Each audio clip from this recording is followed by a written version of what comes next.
morning, everyone. I know it might not be morning where you are, but it's morning in my craft room.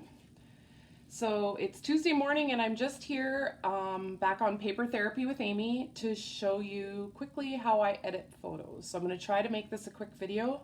There's kind of a lot to go over, so hopefully it doesn't stretch out too long, but I have had requests for this, so I'm just hoping that this really helps you guys out. So I have an iPhone. This is the 14, not Pro Max, just the 14 normal, I think. So hopefully this video works because I'm actually using my iPad to film it. Nobody would like relinquish their phone to their mother. So, okay, I'm gonna go into my photos and I'm gonna go and show you my album. So we're gonna go see all. So right now, my next video is going to be on Windsor, when we went to Windsor. So I have some pictures here in an album for Windsor.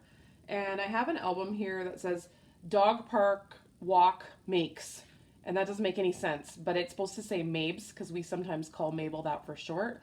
So there's a layout that I want to do a couple different occasions that were close to each other that have the dog, feature the dog. So there's a good picture in here for editing, so I can kind of show you how I go through editing my photos. And if you remember, I made the gnomes video. Well, during the gnomes video, I said that I desaturated photos, so I can show you how to do that today as well. So I can link the gnomes video down below. So, of course, we go to edit, and then the edit things are all across the bottom here, and crops over here, of course.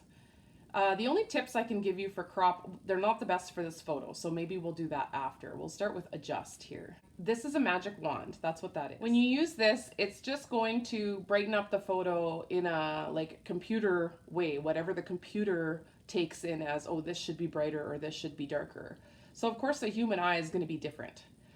And in this particular photo, it doesn't really know that my son's skin is off color. So let's go through by ourselves, okay? So if we push that again, it goes away, see? Now we're gonna go to exposure. Exposure is how long your lens opens up. When your lens opens up when you take a picture, so you know how it has those covers and it opens? How long that's open is exposure. And when you have a digital camera, which is what phones are, it just kind of guesses by the light it's taking in outside how long it should be open. But sometimes it gets fooled, right? Like in sunsets or in a very sunny day when it's shining on people's faces. Sometimes those pictures can look really dark because the phone doesn't really know what to do with all that sun. So if we turn this one up, it's gonna be like that lens was open longer. So there's more exposure. And see how it's getting overexposed now? That's if the lens would stay open too long. If we turn it down, it's gonna be like it didn't open enough. So I actually think the exposure on this picture is okay. It could go maybe a little up, but it's pretty okay. I don't think that's the problem with this picture.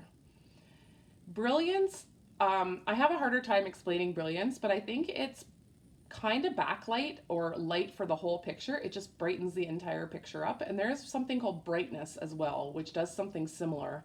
Although I think brilliance lights up all the areas of the picture equally, whereas I think brightness lightens up the light areas more, like it would be a brighter day.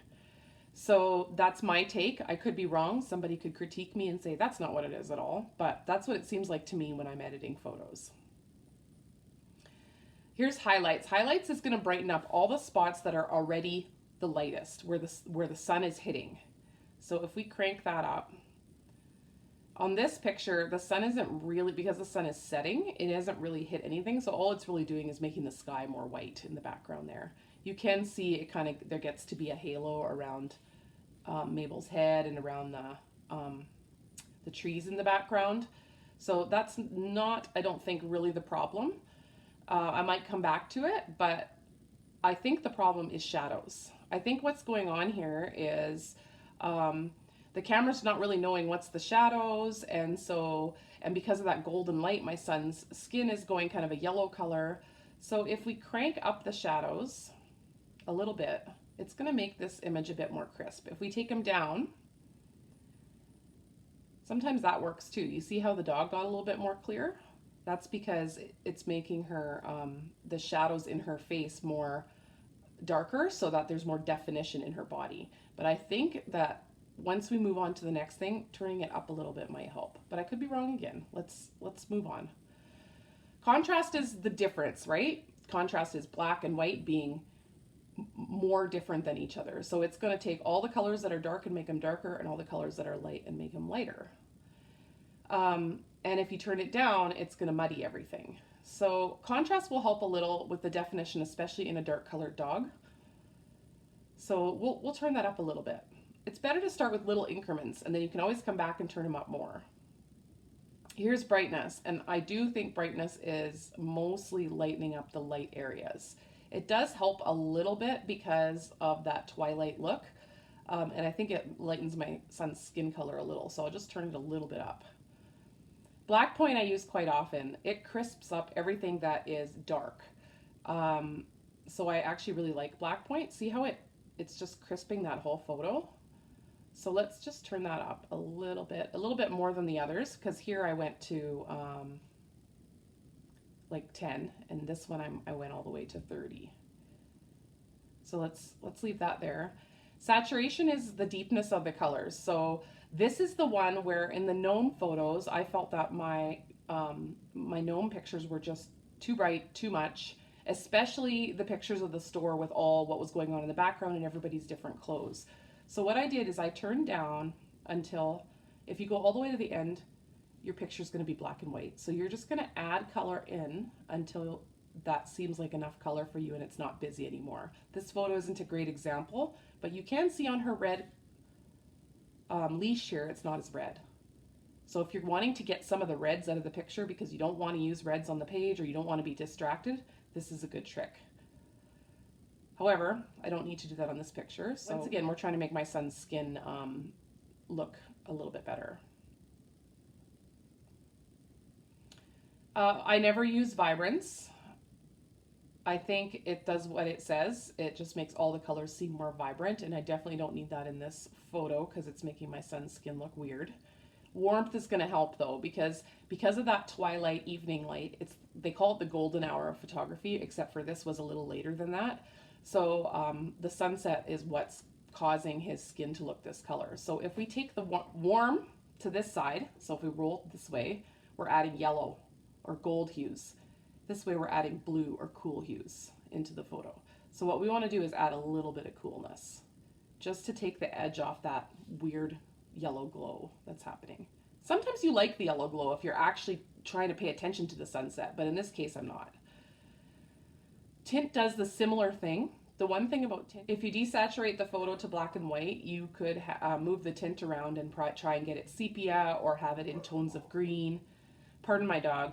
I've had to like restart my last phrase 10 times for her, so I'm just gonna let her bark now. Sorry. Sharpness is, I don't know exactly how the camera does it, pardon me. First thing in the morning here, that's why I'm having my coffee. It's time for a sip, I think. So I think one of these, sharpness or definition, adds a little bit of white pixels, like the very small amount that's not visible to your naked eye, along some of the edges to sharpen them, to make them show more.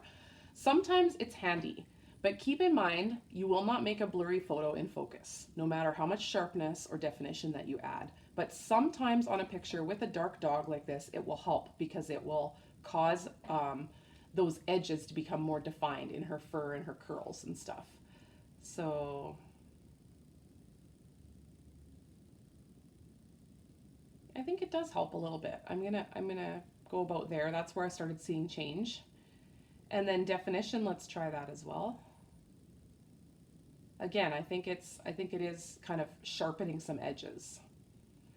Noise reduction, I think it could be handy if you are taking pictures, say in your mom's photo album, and if you're my age and your mom's older, maybe her pictures are a little scratched, and sometimes it will fuzz out those scratches a bit and blur them, as long as they're not right across an important part, because sometimes that defeats the purpose. It also will tend to blur the background a little bit sometimes, because it's just taking away the less important parts of the photo so that you can draw more attention to the important parts of the photo.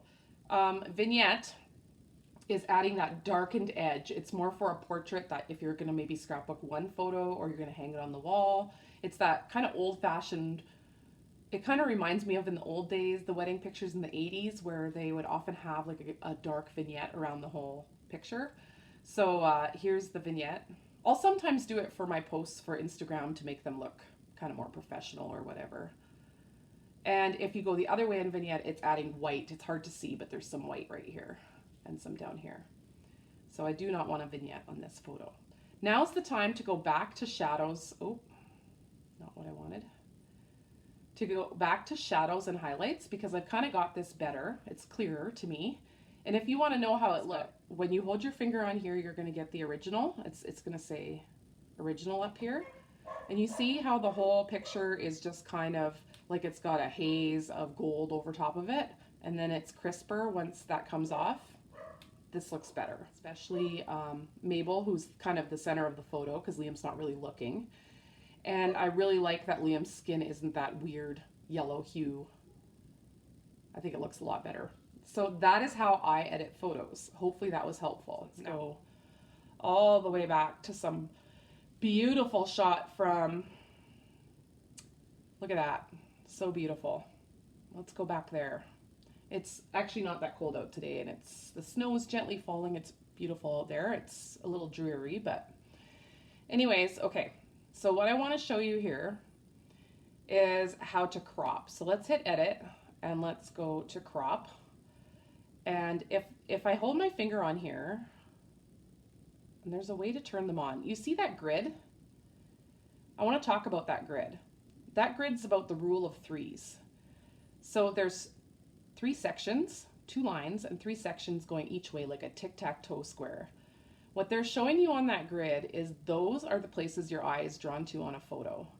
The other thing they're showing you is where the lines crisscross, those are even more places where your eye is drawn to, where you want focal points.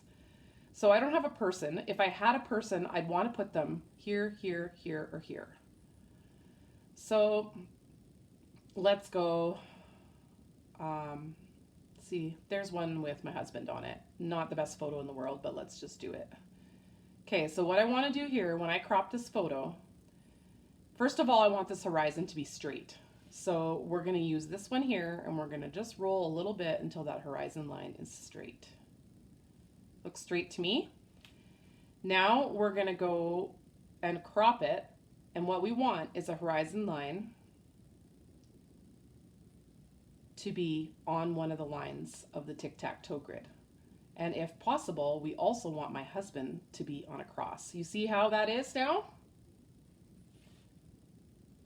So now your eye is drawn here because it is one of the third lines on here. 1, 2, 3 thirds, and that's one of the lines. And your eye is drawn here because it's one of the crosses. You do not want to center your person on the photo. It does not look as good. It's not. This is a bit of a hard picture to, oh, there you go. That's what vibrance is. So now it's making that water look like it actually looked. So it looks a lot better. It's not the best photo in the world. I actually think I probably need to expose it a bit more. There we go. And this to me looks a little crooked still. So then we would go back to crop and just turn that a little more. Now you have that line to go by, so it helps. That looks better.